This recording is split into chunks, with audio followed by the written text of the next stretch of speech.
Hi aspirants, ఎలా ఉన్నారు? This is Krish. Welcome to my channel Krish competitive Adda. So ఈరోజు మన టాపిక్ వచ్చి రైల్వే నుంచి గ్రూప్ డి అప్డేట్స్ వచ్చింది కదా, డేట్స్ గురించి, దాని గురించి, అదేవిధంగా railway group D exam crack చేయడానికి అలా స్ట్రాటజీ, ఎన్ని గంటలు చదవాలి, రివిజన్ ఎలా చేయాలి, అదేవిధంగా మీకు కావాల్సిన మోటివేషన్, ఇలా A to Z అన్నీ కూడా ఈరోజు ఈ వీడియోలో మనం డిస్కస్ చేసుకుందాం. ఇంక లేట్ చేయకుండా మెయిన్ టాపిక్లోకి వెళ్ళిపోదాం. ముందుగా రైల్వే అప్డేట్ అంటే గ్రూప్ డి డేట్స్ అనేది రిలీజ్ చేశారు కదా, దాని గురించి మాట్లాడుకుందాం. సో మనకి నవంబర్ 17 నుంచి స్టార్ట్ అవుతాయి అంటున్నారు exam, up to December ending వరకు. అంటే మనకి అప్రాక్సిమేట్లీ ఎన్ని రోజులు ఉంది అంటే ఈ ఒక 20 రోజులు సెప్టెంబర్లో, అక్టోబర్ 30, నవంబర్ ఒక 20 వేసుకోండి, అప్రాక్సిమేట్లీ 70 రోజులు ఉంది మనకి. ఆ తర్వాత మీ లక్ బాగుండి ఎగ్జామ్ అనేది మీకు డిసెంబర్లో లేదా నవంబర్ ఎండింగ్లో పడితే ఒక 20 డేస్ అదనంగా యాడ్ అవుతాయి. దాని మీద మీరు నమ్మకం పెట్టుకోవద్దు, అది పక్కన పెట్టండి. ఆ 20 డేస్ మీ చేతిలో ఉన్నాయి మాత్రం 70 రోజులు ఖచ్చితంగా చెప్తున్నాను నేను. ఈ 70 రోజులు మనం ఎలా ప్లాన్ చేసుకోవాలి, ఏ టాపిక్లు చదవాలి, ఎన్ని మార్కులు టార్గెట్ పెట్టుకోవాలి, అవన్నీ కూడా ఈ రోజు చూద్దాం. సో మీ అందరికీ తెలిసిందే, లాస్ట్ నోటిఫికేషన్తో కంపేర్ చేసుకుంటే ఈ నోటిఫికేషన్ మనకి 32,000 మాత్రమే ఇచ్చాడు. అదేవిధంగా జాబ్స్ మనం అప్ టు 70,000 ఇంక్రీజ్ అవుతాయి అనుకున్నాం, కానీ ఇంక్రీజ్ అవ్వలేదు. సో మన టార్గెట్ సేఫ్ సైడ్ ఎంత పెట్టుకోవాలంటే 75+, ఓకేనా? 75, 75+ అనేది ఖచ్చితంగా పెట్టుకోవాలి ఇప్పుడున్న కాంపిటీషన్కి. అదేవిధంగా ఇప్పుడున్న పోస్టులు రేషియో చూసుకుంటే. సో ఇది మనకి చాలా ఇంపార్టెంట్ మనకి. సో మన టార్గెట్ వచ్చి 75 కదా.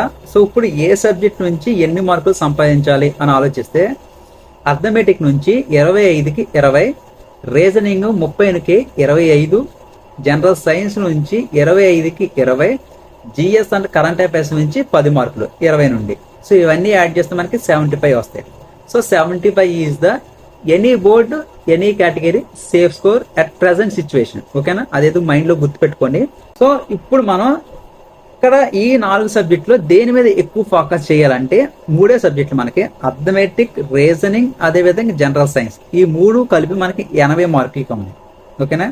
ఈ 3 కలిపి మనకి 80 మార్కులు ఉన్నాయి ఈ 3 సబ్జెక్టులు ఇక్కడ. అదేవిధంగా మనకి 20 మార్కులు ఏదైతే జిఎస్ ఉన్నాయో, దీంట్లో ఎన్ని సబ్జెక్టులు ఉన్నాయో అని ఆలోచిస్తే polity, economy, history, geography, current affairs 5 ఉన్నాయి, ఓకేనా? 80 మార్కులు వచ్చాయి 3 సబ్జెక్టులు ఉంటే, 20 మార్కులు వచ్చాయి 5 సబ్జెక్టులు ఉన్నాయి. ఇంక నేనేం మాట్లాడను ఇక్కడ, మీరే అర్థం చేసుకోండి. దేనికి మీకు ప్రిపరేషన్ ఎక్కువ టైం ఇవ్వాలి, దేనికి ప్రిపరేషన్ తక్కువ టైం ఇవ్వాలి, మీరు ఆలోచించుకోండి. అర్థమెటిక్, రీజనింగ్ మీద ఎక్కువ ఫోకస్ చేయండి. సో ఎందుకంటే మనకి అర్థమెటిక్, రీజనింగ్ మన కాన్సెప్ట్ నేర్చుకుంటే ఆ మోడల్లో ఎటువంటి లెక్క వచ్చినా, ప్రాబ్లం వచ్చినా మనం చేయగలం. కానీ జనరల్ సైన్స్, అదేవిధంగా జిఎస్, కరెంట్ అఫైర్స్ నుంచి మనం ఎంత థియరీ చదివినప్పటికీ కూడా ఆ రోజు ఆ బిట్ నీకు రాకపోతే నువ్వు పెట్టలేవు. కానీ అర్థమెటిక్, రీజనింగ్ అలా కాదు. మీరు కాన్సెప్ట్ నేర్చుకుంటే ఆ కాన్సెప్ట్లో ప్రాబ్లం అటు తిప్పి ఇటు తిప్పి ఎలాగడిగినా కానీ మీరు చేయగలుగుతారు, ఓకేనా? అక్కడ ఖచ్చితంగా మీకు మార్క్ అనేది మీకు ఖచ్చితంగా వస్తుంది, ఆ నమ్మకం మీకు ఉంటుంది. కానీ జిఎస్లో అలా కాదు. మీరు ఎంత థియరీ చదివినా ఆ థియరీ పక్క పేజీలో బిట్ వస్తే మీరు పెట్టలేరు, అక్కడ మీకు మార్క్ మైనస్ అవుతుంది. సో అందుకే అర్థమెటిక్, రీజనింగ్ కాన్సెప్ట్ బాగా నేర్చుకోండి, ప్రిపరేషన్కి ఎక్కువ టైం ఇవ్వండి. అక్కడ నుంచి ఆల్మోస్ట్ మ్యాక్సిమం మార్క్స్ అనేది గెయిన్ చేయడానికి చూడండి. అది మీకు కీ ఫ్యాక్టర్, ఓకేనా? గ్రూప్ డి జాబ్ కొట్టడానికి key factor arithmetic, reasoning key factor. ఆ రెండింటి నుంచి ఎక్కువ మార్కులు సంపాదించుకోవాలి. అంటే జిఎస్ నుంచి వచ్చి ఈ 5 సబ్జెక్టులు అనేది మహాసముద్రం లాంటివి. మీరు ఎక్కడి నుంచి బిట్ వస్తుందో ఎవరో చెప్పలేరు, ఓకేనా? ఆ 20 మార్కులు. సో కరెంట్ అఫైర్స్ మనకు 6 మార్కులు వస్తాయి, ఆల్మోస్ట్ 6 వస్తున్నాయి కాబట్టి పక్కన పెడితే మిగిలిన 14 మార్కులు కూడా ఈ 4 సబ్జెక్టులు, జాగ్రఫీ, హిస్టరీ, పాలిటీ, ఎకానమీ, ఇక్కడ నుంచి ఈ 4 సబ్జెక్టులు మహాసముద్రం మాట. అక్కడ మీరు టైం వేస్ట్ చేసుకోవద్దు. నా ఇన్నర్ మీనింగ్ ఏంటంటే, సింపుల్ గా చెప్పాలంటే అర్థమెటిక్, రీజనింగ్, సైన్స్ కి మీ ప్రిపరేషన్ అవర్స్ ఎక్కువ ఇవ్వండి. మిగిలిన దానికి ఆ 20 మార్కులు ఉన్నాయి కదా, దానికి తక్కువ ఇవ్వండి. అక్కడ నుంచి మార్కులు గెయిన్ చేయడం అనేది చాలా కష్టం. మన ఆ టాపిక్ ని గెస్ చేయడం చాలా కష్టం అవుతుంది. ఇప్పుడు మనం టైమ్స్ గురించి మాట్లాడితే, అర్థమెటిక్ వచ్చి డైలీ 2 అవర్స్ చేయండి, రీజనింగ్ వచ్చి మనకి డైలీ 2 అవర్స్ చేయండి, అదేవిధంగా జనరల్ సైన్స్ కూడా డైలీ 2 అవర్స్ చదవండి. సో ఇక్కడ నెక్స్ట్ జిఎస్ అండ్ కరెంట్ అఫైర్స్కి డైలీ 1 అవర్ చదవండి. సో ఇక్కడ మనకు 7 అవర్స్ కంప్లీట్ అవుతాయి. సో నెక్స్ట్ 1 అవర్ అనేది మనకి మీ యొక్క వీక్ జోన్కి పెట్టుకోండి. అంటే మీరు ఏదైనా సబ్జెక్ట్లో వీక్గా ఉంటే దానికి 1 అవర్ యాడ్ చేసుకోండి. దాని మీనింగ్ ఏంటంటే, మీరు అర్థమెటిక్ ఆల్రెడీ వీక్ అనుకోండి, అక్కడ 2 అవర్స్ చదువుతున్నారు కదా, ఆ 1 అవర్ దానికి కలుపుకోండి, అంటే 3 అవర్స్ చేయండి. లేదు నాకు జనరల్ సైన్స్ కొంచెం కష్టంగా ఉంది, ఫిజిక్స్ ప్రాబ్లమ్స్ గట్ట అనుకుంటే ఆల్రెడీ జనరల్ సైన్స్కి 2 అవర్స్ ఇచ్చాం కదా, ఈ వీక్ అవర్నే దానికి యాడ్ చేసుకోండి. సో అందుకే 1 అవర్ అనేది ఎక్స్ట్రా పెట్టుకోండి. 1 అవర్ వచ్చి మనకి టెస్ట్ గురించి పెట్టండి. అంటే మీరు మాక్ టెస్ట్ అనేది ఎవ్రీ 3 డేస్కి ఒక మాక్ టెస్ట్ రాయండి. దాని మీనింగ్ ఏంటంటే ఈరోజు మాక్ టెస్ట్ రాస్తే దాని అనాలిసిస్ రేపు పొద్దున చేయండి. అదేవిధంగా ప్రీవియస్ పేపర్ అనేది ఒక డౌన్లోడ్ చేసుకుని దీన్ని కూడా సాల్వ్ చేయండి. ఓకేనా? అలాగే మళ్ళీ నెక్స్ట్ రోజు మళ్ళీ 3 డేస్ తర్వాత మళ్ళీ ఏమవుద్దంటే మళ్ళీ మాక్ టెస్ట్ రాస్తారు, దాన్ని అనాలిసిస్ చేస్తారు, మళ్ళీ ప్రీవియస్ పేపర్ అనేది సాల్వ్ చేస్తారు. ఇక్కడ మీరు చేయాల్సిన ఇంపార్టెంట్ పని ఏంటంటే ఒక చిన్న నోట్స్ పెట్టుకోండి.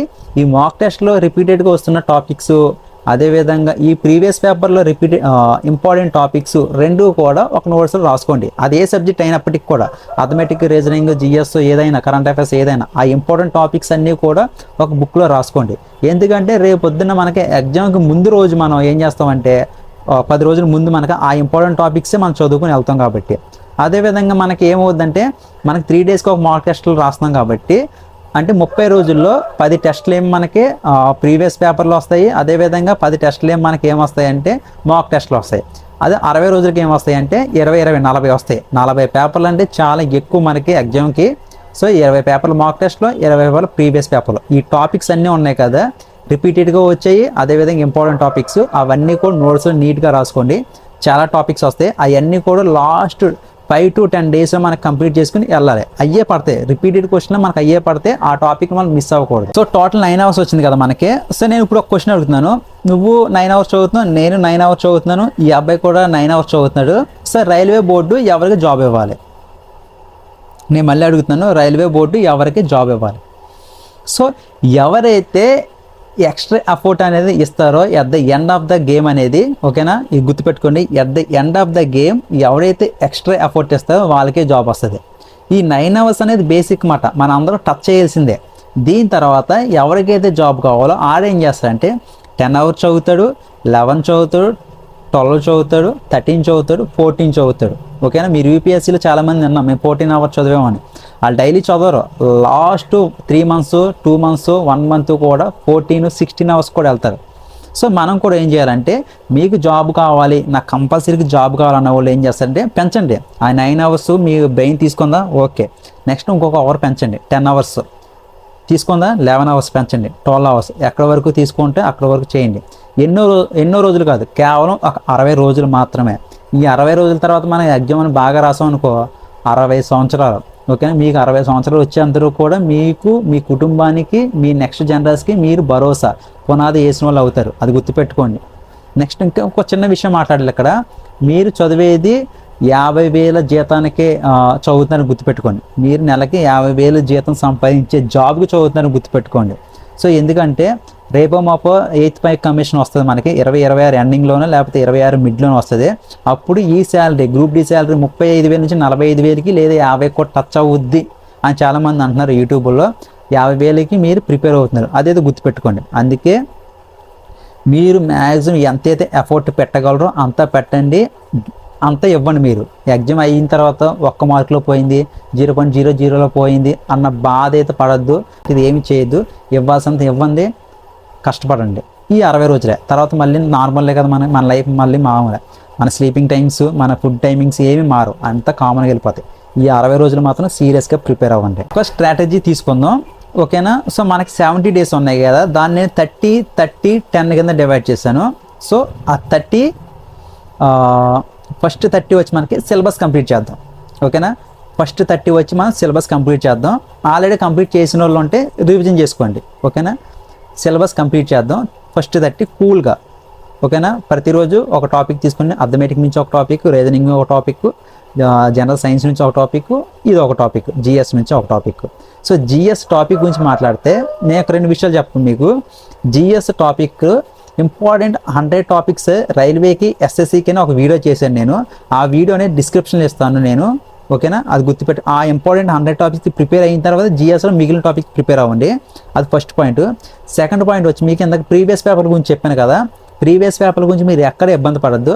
మన టెలిగ్రామ్ ఛానల్లో ఆల్మోస్ట్ 320 ప్రీవియస్ పేపర్లు ఉన్నాయి రైల్వేకి సంబంధించి. గ్రూప్ డికి సంబంధించి కూడా ఒక 30-40 ఉన్నాయి. ఆ 40 చేయండి మీరు, సరిపోతుంది. ఫస్ట్ 30 డేస్ కూడా మీరు ఏం చేస్తారంటే సిలబస్ కంప్లీట్ చేయండి, మాక్ టెస్ట్లు, ప్రీవియస్ పేపర్లు అది కామన్గా అలా వెళ్ళనివ్వండి. సో నెక్స్ట్ 30 డేస్ ఏం చేస్తారంటే రివిజన్ చేయాలి. ఏదైతే మనం ఫస్ట్ చేసామో ఆ రివిజన్ ఖచ్చితంగా పడాలి. ఒకటే చెప్తున్నాను, మీరు ఎన్నిసార్లు రివిజన్ చేయడానికి అవకాశం ఉంటే అన్నిసార్లు రివిజన్ చేయండి. నన్ను అడిగితే ఖచ్చితంగా ఎగ్జామ్కి ముందు 3+ రివిజన్స్ అనేది ఖచ్చితంగా ఉండాలి. సో అందుకే మిగిలిన 30 డేస్ కూడా మనకి రివిజన్ చేయండి, ఒక రివిజన్ చేయండి, మనకు టైం లేదు కాబట్టి. సో మళ్ళీ యాజ్ యూజువల్గా మాక్ టెస్ట్లు, అదేవిధంగా ప్రీవియస్ పేపర్లో సాల్వ్ చేయడం, ఇవన్నీ కూడా కామన్గా జరుగుతాయి.